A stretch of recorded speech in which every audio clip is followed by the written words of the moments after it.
근데 그런 사교육을 배우는 거에 대해서는 어떻게 생각해? 친구들도 학원 많이 다니잖아. 어떤 거 같아? 괜찮고 그다음 뭔가 자기가 더 잘할 수 있는 거나 좋아하는 거를 특별히 더 배워주면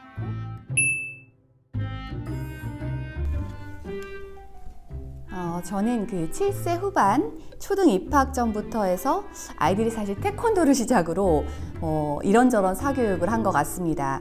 현재 이제 초4인데 거기에다 이제 쌍둥이다 보니까 아무래도 이제 사교육도 뭐 각자 다른 걸 하고 그래서 좀 다양한 경험을 했던 것 같아요. 제가 느꼈던 사교육에 대한 이야기는 종종 나눴었는데 오늘은 아이들이 이제 직접 느껴본 사교육, 아이들이 어떤 생각을 갖고 있는지 저도 진지하게 물어본 적은 별로 없었던 것 같아요. 이번에 한번 좀 자세하게 이야기를 나눠봤어요. 그래서 일명 아이들이 좋아했던 사교육 베스트, 그리고 싫어했던 사교육은 왜 싫어했는지 한번 이야기 나눠보겠습니다. 처음에 아이들이 1학년에서 2학년 요 정도 때는 이제 아무래도 엄마가 시키는 걸 주로 했어요. 그래서 둘이 같이 좀 뭐 좋은지 안 좋은지도 모르고 같이 다니는 그런 학원들도 있었는데 지금은 사실 각자 다 다른 학원을 다니고 있어요. 그래서 아이에게 약 4년 좀 넘는 시간 동안 이때까지 쭉 배운 것 중에 어떤 게 가장 좋니? 라고 제가 질문을 했습니다. 먼저 아들. 아들은 베스트 3위가 이거였어요. 3위는 일단 수학인데 CMS 수학을 꼽더라고요. 그래서 제가 CMS 프로그램이 좋았니? 아니면 수학이 좋았니? 뭐 이런 걸 물어봤는데 아이 말은 일단 본인이 수학이 좋기도 하지만 가르치는 선생님도 좋았고 그리고 안에 프로그램도 괜찮았던 것 같다라고 얘기를 했습니다. 그래서 요건 이제 아이가 2년을 다녔고요. 그리고 이제 2위로 꼽은 것은 과학입니다. 지금 사실 하고 있는데 한생형 과학은 1년 정도 했거든요. 근데 아이가 뭐 과학을 어려서부터 엄청 좋아하거나 그런 건 아니었어요. 근데 오히려 아이가 과학을 좀 이렇게 접하면서 과학 분야 안에서도 뭐 생물, 화학, 물리 뭐 많이 있잖아요. 이런 부분들을 한 번씩 가볍게 쭉 훑으면서 아이가 과학에 대해서 좀 관심이 생긴 것 같아요, 오히려. 그래서 과학 실험이 굉장히 재밌고 호기심을 많이 갖게 한다, 그런 얘기를 했었고, 그리고 또 하나는 선생님이 과목별로 들어오는데 7분인가 이렇게 돌아가면서 가르치세요. 그러니까 각각의 전공자들이 가르치다 보니까 좀 약간 대학 수업처럼 아이가 다양한 선생님을 만나면서 본인의 흥미도를 찾을 수 있어서 좋았다, 그런 얘기를 하더라고요. 그리고 이제 1위는 바로 코딩입니다.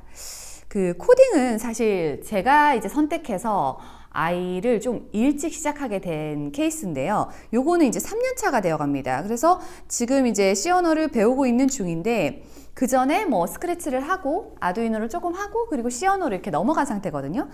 코딩이 왜 좋냐 이렇게 물어보니까 코딩은 사실 선생님이랑 수업하는 방식이 뭐 3대1, 4대1 요 정도 되거든요. 그래서 소그룹으로 수업을 하니까 본인에게 좀 더 집중이 되는 것도 있고 새로운 거를 만들고 뭐 배우고 그리고 뭔가 구현했을 때 아웃풋으로 이렇게 바로 실시간으로 보여지고 하는 것들이 아이에게 굉장히 재미를 주는 것 같아요. 그래서 이걸 하다 보니까 뭐 아이가 장래 희망이 화이트 해커도 됐다가 뭐 프로그래머도 됐다가 뭐 이런 식으로 어쨌든 장래 희망이 바뀌고 있는데 여튼 아이가 1위로 꼽은 건 코딩이었고 남자아이에게 이게 코딩이 재밌는 건지 아니면 저희 아이에게 재밌는 건지는 모르겠지만 아이에게 굉장히 관심도가 높은 과목이었습니다.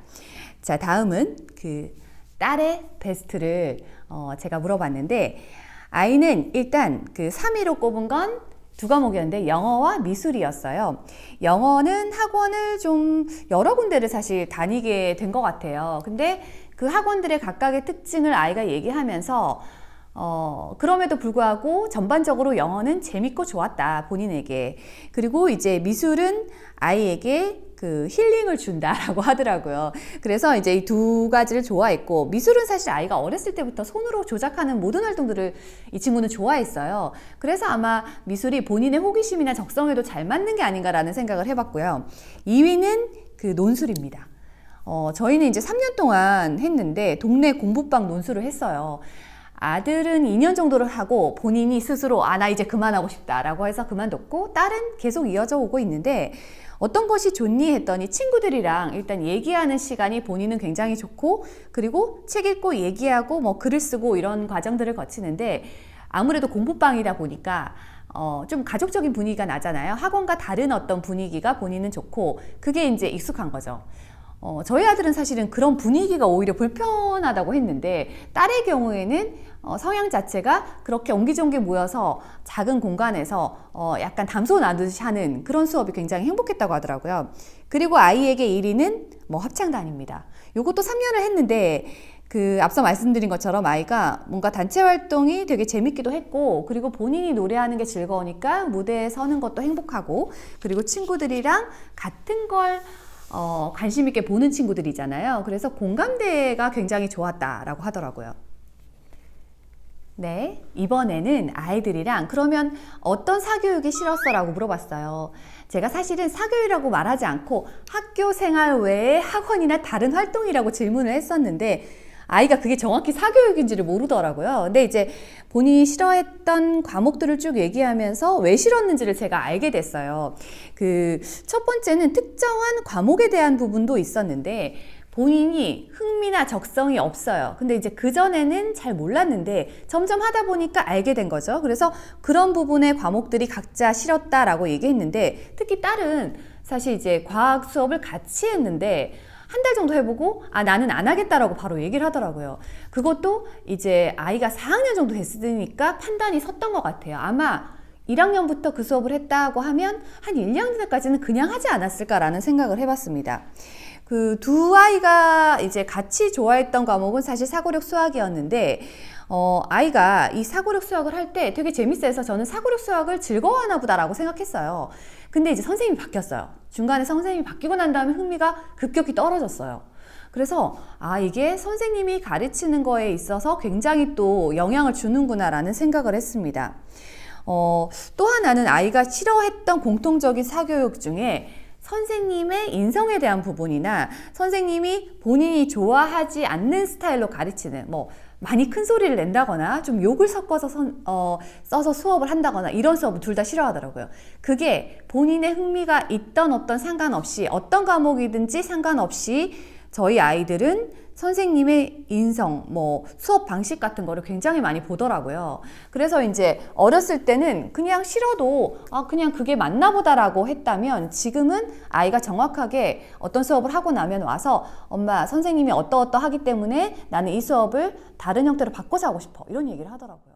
그리고 또 하나는 이제 예체능에 대한 부분인데요. 예체능 중에서 실제로는 이제 태권도도 같이 했고 피아노도 같이 다닌 적이 있고 이런 것들을 많이 해봤는데 아이가 결국은 본인이 잘하는 부분에 대해서는 예체능이 오래 이어져요. 그런 건 3년씩 했거든요. 근데 아이가 해봤더니 다른 친구보다 나는 좀 흥미도 떨어지고 좀 진도도 다른 친구는 피아노 같은 거 빨리 나가는 것 같은데 난 잘 못하는 것 같아 하면 그만두게 되더라고요. 그래서 아이가 싫어했던 사교육의 전반적인 생각을 해보면 아이의 흥미나 적성 이런 특기 이런 게 맞지 않는 경우에는 싫어했어요. 그리고 또 공통적으로는 선생님이 좀 본인에게 맞지 않는 경우 좀 불편한 수업 내내 불편한 어떤 것들은 싫어했습니다. 그리고 또 하나는 이제 아이가 너무 이제 과다하게 시간을 쏟아부어서 한 과목을 좀 너무 길게 수업하는데 그런 과목은 좀 지쳐하더라고요. 그래서 막 3시간씩 이렇게 연강으로 하는 수업들은 사실은 좀 힘들어 했던 것 같습니다. 제가 이제 아이에게 이런 질문을 합니다.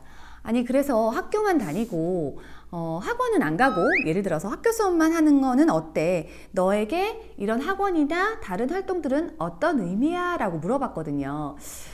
그랬더니 아이가 이런 얘기를 하더라고요. 엄마, 나는 이제 친구들이 주변에서 학원들을 좀 다 어느 정도는 다니고 있는 이제 분위기예요. 그래서 학원을 다니는 거 자체에 대해서 크게 막 너무 힘들다 이런 생각은 별로 못 해봤대요. 근데 어떤 날 컨디션이 안 좋을 때는 그날은 학원 가기 싫은 그런 생각은 해봤지만 학교를 다니면서 그럼 학원을 꼭 다녀야 되나 라는 부분에 대해서는 엄마 학교에서는 시간이 길지 않기 때문에 과목별로도 시간이 짧은데 내가 좋아하는 거를 따로 시간을 빼서 전문 선생님이랑 배우는 거잖아 이렇게 얘기를 하더라고요. 그래서 그 부분에 대해서 좀 길게 내가 좋아하는 걸 길게 수업하고 따로 배우고 또 이제 좀 깊이 있게 다양하게 배우는 거는 굉장히 만족스럽다는 얘기를 했어요. 아이들이 이제 사교육에 대해서 어른이 생각하는 사고로 공교육이 어떻다, 사교육이 어떻다라는 의견이 굉장히 분분하잖아요. 근데 제가 아이들의 얘기를 직접 들어보고 느낀 건 아이들은 사실 그거에 대한 평가를 본인이 즐겁거나 배움이 있거나 뭐 이런 것들로 평가를 하다 보니까 이게 뭐 공교육인지 사교육인지 이거에 대한 구분이 없더라고요. 그냥 이 과목을 가르치는 선생님이 외부에 그냥 있는 거예요. 그래서 나가서 내가 그냥 수업할 때 이런 부분에 도움을 받고 즐겁다면 계속 하고 싶은 거죠.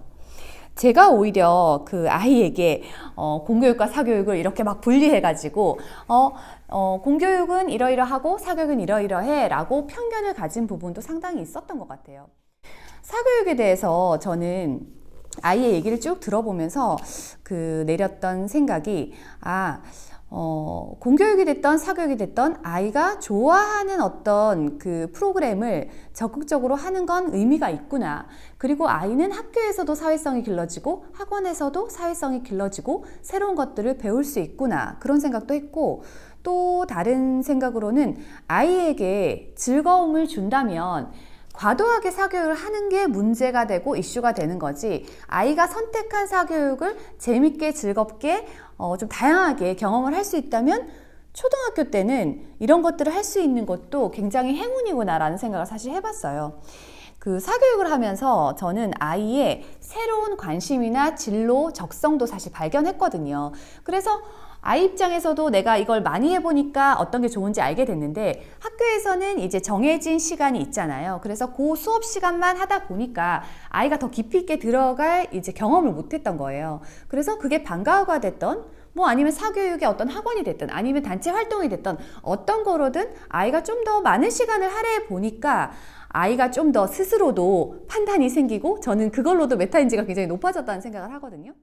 그래서 사교육을 다룰 때마다 이걸 어떻게 이제 같이 이야기를 나누면 좋을까라는 생각을 했는데 제가 이번에 아이들의 얘기를 직접적으로 좀 오랜 시간 들으면서 또 깊이 있게 얘기하면서 하다 보니까 이게 부모의 생각보다는 아이의 생각에서 바라봐주고 아이가 필요하다는 걸 지원해주고 아이가 원하는 수업들을 해갔을 때는 부작용을 굉장히 줄일 수 있겠다. 그리고 아이에게도 굉장히 발전할 수 있는 기회를 열어주지 않을까라는 생각을 해보게 됐습니다. 여러분들도 아이들이랑 이때까지 이런 다양한 활동이나 학원 수업 여러 가지를 하면서 학교 수업은 어떻게 느끼는지 또 일반 이제 사교육들은 어떻게 느끼는지 한번 진지하게 얘기를 해보시고 방향 설정을 해보는 것도 좋을 것 같습니다.